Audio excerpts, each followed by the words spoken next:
Hello, नमस्कार दोस्तों, नमस्कार बच्चों। जय हिंद, जय भारत। भूगोल की कक्षा में आप सभी का स्वागत है और अपनी तैयारी जो है नियमित रूप से आप कर रहे हैं। और भूगोल विषय में आपको किसी भी प्रकार की कोई समस्या है तो हमें बताइएगा, हम उसका सलूशन देंगे आपको। और अपनी जो पढ़ाई नियमित रूप से बनाइए रहिएगा, ठीक है। यानी कि पढ़ाई को जो है नियमित रूप से करते रहिएगा। और जैसा कि हम क्रमबद्ध तरीके से पढ़ा रहे हैं, कल हमने सूर्य के बारे में बताया आपको, आज हम किसके बारे में बताएंगे? ग्रह के बारे में। देखो, आज का अपना बिंदु है ग्रह। ग्रह का नाम आते ही आपके माइंड में बहुत सारे क्वेश्चन आएंगे कि ग्रह कौन कौन से हैं, उनका नाम क्या क्या है और ग्रहों का निर्माण कैसे होता है। ये सारी चीज़ें आपके दिमाग में आएंगी। ग्रह बोलते किसको हैं, ये सारी चीज़ें आपके दिमाग में ऑटोमेटिकली आएंगी। देखिएगा, जो ग्रह कहते किसे हैं, जो हमारे वायुमंडल में बहुत सारे आकाश में पाए जाने वाले आकाशीय पिंड होते हैं। उन जो पिंड क्या करते हैं, सूर्य के प्रकाश से प्रकाशित होते हैं। उनकी खुद की कोई ऊष्मा नहीं होती, यानी कि खुद का प्रकाश उसका नहीं होता। वो सूर्य के प्रकाश से प्रकाशित होते हैं और सूर्य के प्रकाश से ही ऊष्मा ग्रहण करते हैं और उसी से जो है प्रकाशित होके सूर्य से पृथ्वी तक अपना या फिर वायुमंडल या फिर आकाश में या फिर हमारे वातावरण में, सौरमंडल में वो क्या करते हैं, अपना प्रकाश को प्रकाशित करते हैं।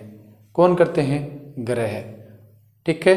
हाँ जी, ग्रह जब भी आपके माइंड में आए तो एक चीज़ याद रखना, ये क्या होते हैं? आकाशीय पिंड होते हैं। और जो आकाशीय पिंड हैं वो सूर्य के प्रकाश से प्रकाशित होके अपनी जो है ऊष्मा या फिर जो प्रकाश को वो प्रकाशित करते हैं, वो क्या कहलाते हैं? ग्रह कहलाते हैं, ठीक है। हाँ जी, बिल्कुल आसान भाषा में मैंने आपको बताने की कोशिश की है। आशा करता हूँ आपको अच्छे से समझ आ गया होगा और आना भी चाहिए। ग्रह की बात आई तो सबसे पहले किसकी बारी आई? सूर्य की। सूर्य भी क्या एक ग्रह है, क्या है? ग्रह है। और हमने सूर्य के बारे में पिछली वीडियो में पढ़ा। सूर्य एग्जाम में अगर आ जाए सूर्य, तो सूर्य में एक चीज़ ध्यान रखना, सूर्य के नाभिक में यानी कि उसका जो मध्य भाग है, उस मध्य भाग में नाभिकीय संलयन होता है। या फिर जो सूर्य का जो नाभि यानी कि उसका मध्य का जो भाग है, उस मध्य भाग में नाभिकीय संलयन होता है। किसका होता है? हाइड्रोजन परमाणु जो है वो हीलियम में बदल जाता है। यानी कि हाइड्रोजन परमाणु का हीलियम में बदल जाना इसकी स्वाभाविक प्रवृत्ति है और ये क्रमबद्ध तरीके से चलते रहता है। और इसी से जो है सूर्य की आयु बढ़ती है या फिर सूर्य जो है अपनी ऊष्मा को प्रकाशित करता है, अपने प्रकाश को वो प्रकाशित करता है, ठीक है। हाँ जी, फिर उसके बाद मैंने पिछले वीडियो में आपको बताया, जो सूर्य की जो किरणें हैं कर्क रेखा पर कब पड़ती हैं और भूमध्य रेखा पर कब पड़ती हैं, मकर रेखा पर कब पड़ती हैं, तीनों के बारे में मैंने आपको अच्छे से समझाने की कोशिश की है। आशा करता हूँ आपको अच्छे से समझ आ गया है। साथ ही एक चीज़ और यहाँ इंक्लूड होती है, हमेशा याद रखना, मकर रेखा, भूमध्य रेखा और कर्क रेखा, तीनों रेखाओं में से आपके एग्जाम में एक रेखा के बारे में वो ज़रूर पूछेगा कि भूमध्य रेखा पर सूर्य की किरणें सीधी कब पड़ती हैं? 21 मार्च व 23 सितंबर को जो है सूर्य किरणें लंबवत पड़ती हैं यानी कि सीधी पड़ती हैं। वहीं कर्क रेखा पर कब पड़ती हैं वो भी मैंने आपको बताया था। कर्क रेखा पर 21 कर्क रेखा पर कब पड़ती हैं? पहला कर्क रेखा, भूमध्य रेखा और मकर रेखा, इस पे पड़ती हैं कब? 21 मार्च व 23 सितंबर को। वहीं मकर रेखा की बात करें तो 22 दिसंबर को, और कर्क रेखा पर 21 जून को जो है सूर्य की किरणें लंबवत पड़ती हैं। ओके, हाँ जी। उसके बाद मैंने आपको गहराई से समझाने की कोशिश की है। इन रेखाओं को आप याद कैसे रखोगे उसका भी मैंने आपको बताया था। देखो, कर्क में कितने अक्षर? 2 अक्षर। भूमध्य में कितने अक्षर? 4 अक्षर। और मकर में कितने? 3। 2 4 3 से आप याद रख सकते हो, या फिर ऐसे आपको याद नहीं रहता है तो आप ऐसे याद रख सकते हो के, बी और एम। कर्क रेखा, भूमध्य रेखा और मकर रेखा। के से कर्क और बी से भू यानी भू भूमध्य रेखा, और मैं से मकर रेखा हो गया, के से कर्क रेखा हो गया। के, बी, एम से आप इसको याद रख सकते हो, किसको? रेखाओं को। ओके, हाँ। आज हमने ग्रहों के बारे में मैंने आपको थोड़ा थोड़ा बताया है। देखो, एक बार फिर से सुनो ग्रहों के बारे में। जो हमारे आकाश में विभिन्न प्रकार के आकाशीय पिंड पाए जाते हैं, उन आकाशीय पिंडों को जो है सूर्य के प्रकाश से उसको ऊष्मा मिलती है, और उसी से जो है वो प्रकाश ग्रहण करते हैं और खुद प्रकाशित होते हैं। उनके खुद की कोई भी ऊष्मा या प्रकाश उसमें नहीं होता है। वो सूर्य के प्रकाश से जो आकाशीय पिंड प्रकाशित होते हैं उनको ग्रह कहते हैं। और खुद सूर्य भी क्या एक ग्रह है। अब देखिएगा इनका कर्म। सूर्य के जो चारों तरफ जो है ग्रह है वो क्या करते हैं? परिक्रमा करते हैं। यानी कि सूर्य के चारों तरफ ग्रह क्या करते हैं? चक्कर लगाते हैं, यानी परिक्रमा करते हैं, चक्कर लगाते हैं, एक ही बात है। ऐसे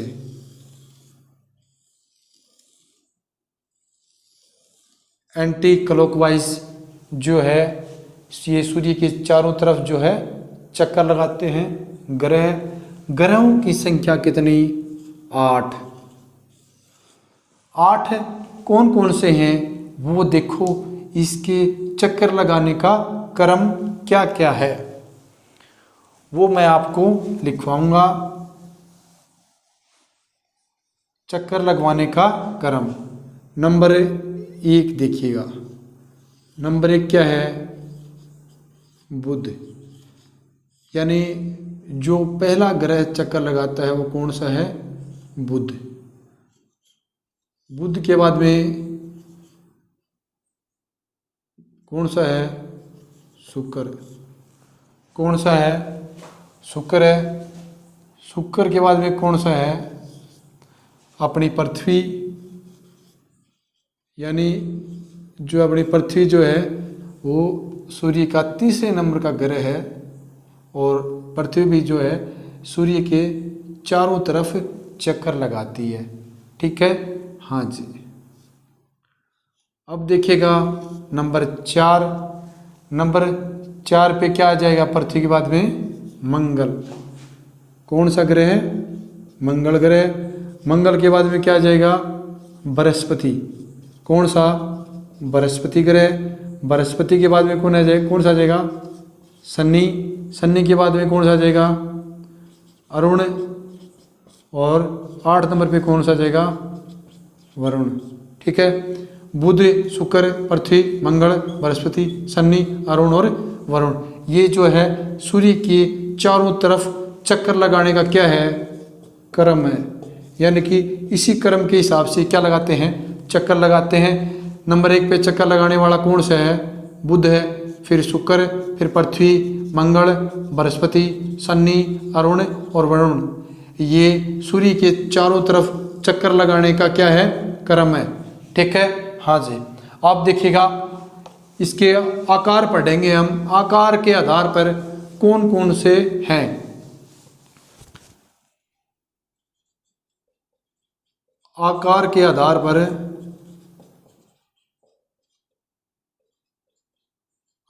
ग्रह है।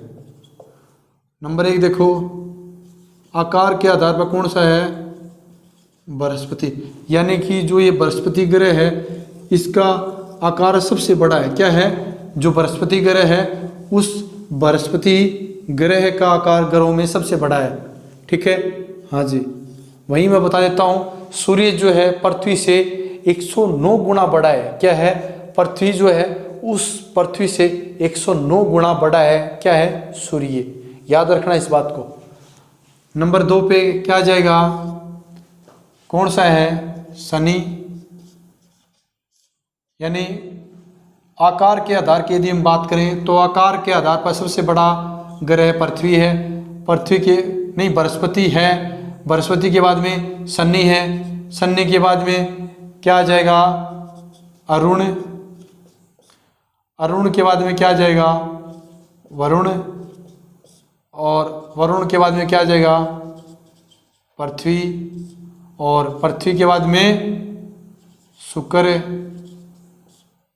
और शुक्र के बाद में बुध। क्या आ जाएगा, बुध।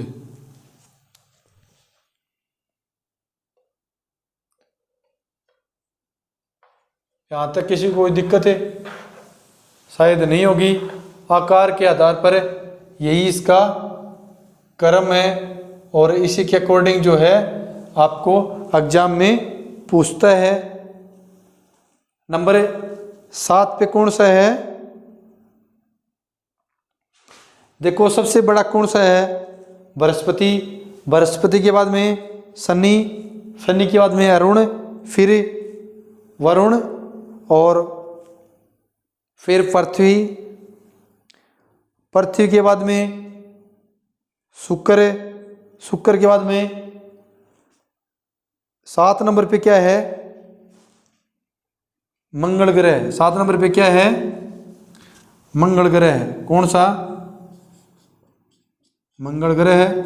और 8 नंबर पे जो है वो बुध है। कौन सा है, बुध। ठीक है, हाँ जी। ये आकार के आधार पर ग्रहों का क्रम है। यानी Brihaspati number 1, Shani number 2, Arun number 3 और वरुण नंबर 4, पृथ्वी 5, शुक्र 6, मंगल 6, 7 और बुध 8। ठीक है, हाँ जी। अच्छे से आपको समझ आ गया होगा, आशा करता हूँ, उम्मीद करता हूँ ग्रहों में किसी भी प्रकार की कोई प्रॉब्लम नहीं हुई होगी। ठीक है, और होनी भी नहीं चाहिए किसी भी प्रकार की। याद रखना, आपको ग्रहों के क्रम के बारे में वो एग्जाम में एक क्वेश्चन जरूर पूछेगा और हर बार पूछता है वो ग्रहों के बारे में। सबसे बड़ा जो है कौन सा ग्रह है, बृहस्पति है। ये ऐसी छोटी छोटी चीज़ें वो पूछ लेता है। सबसे छोटा कौन सा है, बुध है। ये छोटी छोटी बातें जो है वो पूछ लेता है। आगे आने वाली वीडियो में हम इन ग्रहों का क्रम पढ़ेंगे कि पृथ्वी के पास में कौन सा ग्रह है और पृथ्वी से दूर कौन सा ग्रह है, पृथ्वी से सूर्य के बीच में जो दूरी कितनी है, बुध से शुक्र के बीच में कितना वो है। ये सारी वीडियो अगली वीडियो में हम इन चीज़ों का आपको देखने को मिलेंगी। अगली वीडियो में इन चीज़ों का आपको अध्ययन करवाया जाएगा और अच्छे से आपको समझाने की पूरी कोशिश की जाएगी। इसलिए आज के लिए इतना ही दोस्तों। जय हिंद, जय भारत। आज मैंने क्या करवाया है, नंबर 1 ग्रहों के बारे में बताया। ग्रह है किसे कहते हैं, ठीक है। ग्रहों की संख्या कितनी है, 8 है। और कौन कौन से ग्रह हैं यदि मैं ग्रहों की बात करूं तो नंबर 1 पे कौन सा है? बुध है। बुध के बाद में शुक्र, फिर पृथ्वी, मंगल, अरुण, वरुण, ये क्या हैं? सारे ग्रह हैं। और यदि हम क्रमबद्ध की बात करें, इनका क्रम बात करें तो सबसे बड़ा जो है कौन सा ग्रह है? बृहस्पति है। ठीक है। वहीं यदि मैं जो है सूर्य के चारों तरफ जो परिक्रमा करते हैं, यानी कि जो सूर्य के चारों तरफ जो ग्रह परिक्रमा करते हैं उनकी हम बात करें तो उनमें सबसे पहला बुध, फिर शुक्र, शुक्र के बाद में पृथ्वी, पृथ्वी के बाद में मंगल, मंगल के बाद में बृहस्पति, फिर बृहस्पति के बाद में अरुण, वरुण, ये सारे आ जाएंगे। यानी कि इसका क्रम है। किसका? सूर्य की चारों तरफ जो चक्कर लगाते हैं वो क्या है? जो है ग्रहों का ये जो क्रम है मैंने आपको बताया। वहीं इसके विपरीत आकार के आधार पे मैंने आपको बताया कि आकार के आधार पर सबसे बड़ा ग्रह क्या है? बृहस्पति है। और सबसे छोटा ग्रह कौन सा है? बुध है। और आकार के आधार पर तीसरे नंबर का ग्रह कौन सा है? अरुण है। और 4 नंबर का ग्रह कौन सा है? वरुण है। पृथ्वी कितने नंबर पे आती है? आकार के आधार पर 5वें नंबर पे आती है। शुक्र कितने पे आता है? 6 नंबर पे आता है। और 7 नंबर पे क्या आ जाएगा? हमारा मंगल ग्रह है। और 8 नंबर पे आकार के आधार पर कौन सा आ जाएगा? बुध ग्रह। यहाँ तक कोई प्रॉब्लम शायद नहीं होगी और होने भी नहीं चाहिए। और आशा करता हूँ अगली वीडियो में आपको बेटर से बेटर बताने की कोशिश करेंगे और कहीं कोई समस्या की गुंजाइश नहीं रहनी चाहिए, कन्फ्यूजन भी नहीं होना चाहिए किसी भी प्रकार का। और इस वीडियो को ज़्यादा से ज़्यादा शेयर कीजिएगा ताकि अधिक से अधिक बच्चों का जो है ग्रह से संबंधित जो टॉपिक है ये एकदम क्लियर हो जाए। जय हिंद, जय भारत, वंदे मातरम।